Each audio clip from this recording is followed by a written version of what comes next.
Thank you for joining me on the journey. This is Completed Christianity. So welcome back. Another episode of Being Complete.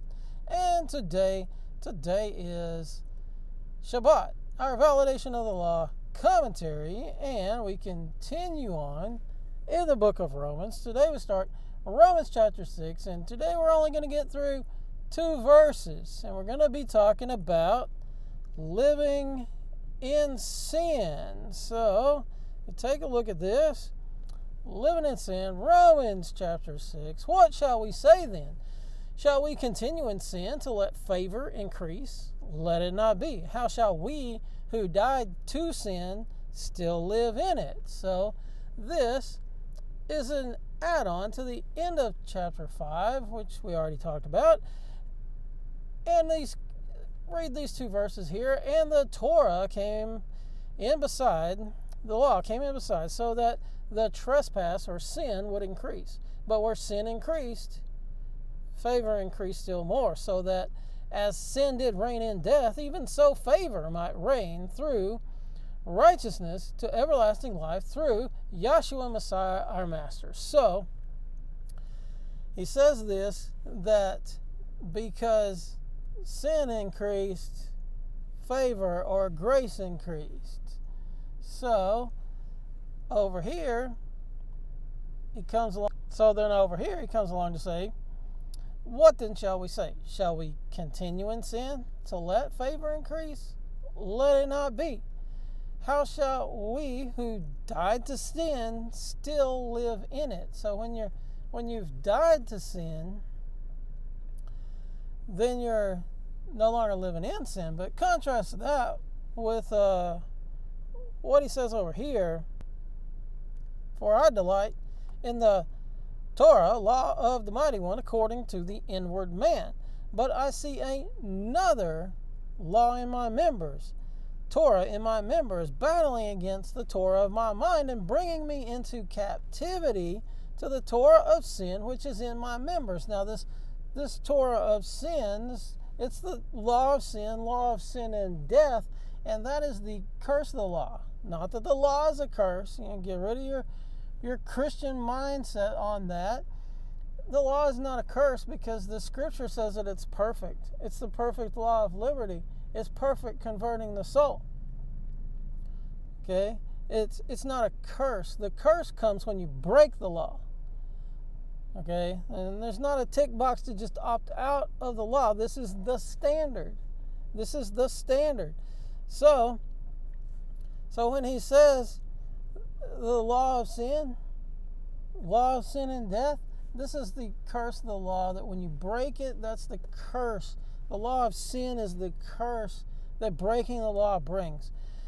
Wretched man that I am, who shall deliver me from this body of death? So here, he's talking about how he's just like bound up in sin, but over here, the chapter before, he is saying that we who died to sin. So he's saying he died to sin. So it seems like a contradiction, but it's just an apparent contradiction. So yes, he died to sin. So how shall we who died to sin still live in it? So when he died to sin, now he's not like, okay, well, it's okay to sin. Sin doesn't matter. When you live in sin, you love your sin. You like your sin. Sin is your friend. People who sin are your friends. Okay? You want to, the birds of a feather, they flock together. You want to be around those kind of people. But somebody over here who wants to die to sin, well, you got to push those away. They don't make you feel that good, when you're living in sin. And your sin will eventually convince you that it doesn't even exist. And when it doesn't exist, then Yahweh doesn't exist. So, how shall we who died to sin still live in it? Died to sin? Okay, is that you're against sin. You want to walk in the ways of the Father. live in sin, you like your sin, you love it, but when you died to sin, then you're like these people over here in Ezekiel chapter 9, and it's called out to this man clothed in linen, and Yahweh says to him, pass into the midst of the city, into the midst of Jerusalem, and you shall put a mark on the foreheads of the men who sigh and cry over all the abominations that are done within it. So these people, they've died to sin. They don't like the sin.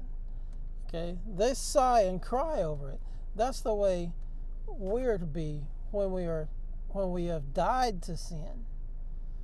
So here, this is John Gill's commentary on the whole Bible, and where he's talking about this particular verse. And right here it says, to live in sin is to live after the dictates of a corrupt nature, and persons may be said to live in it when they give up themselves to it, to sin, when they give themselves up to sin and are bent upon sin. And when sin is in their life, they delight in sin. They make it work, make it their work and business. They make sin their work and business. And the whole course of their life is sinful. Now, those who are dead to sin, thus and cannot thus live in it, though sin may live in them, they may fall into sin, they may and lie in sin sometime, yet they cannot live in it. Living in sin is not only unbecoming of the grace that Yah revealed in the gospel, but it is contrary to it. It is detestable to gracious minds. And so when you walk in sin and you're living in sin, okay, you're not going to be comfortable. You're not going to be comfortable with those who don't. But when you've died to sin, then sin is uncomfortable to you. Psalm 89:34, my covenant I will not break, nor alter the word that has gone out of my lips. If you like the video, give us a thumbs up. Comment down below. Comments of opposition are welcome. Just don't say anything dumb like we're not under the law. We're under grace because you've been taught to use that verse outside of the bounds of its intended context. Subscribe now. Smash that subscribe button and ring that bell so that you get notifications of all future videos.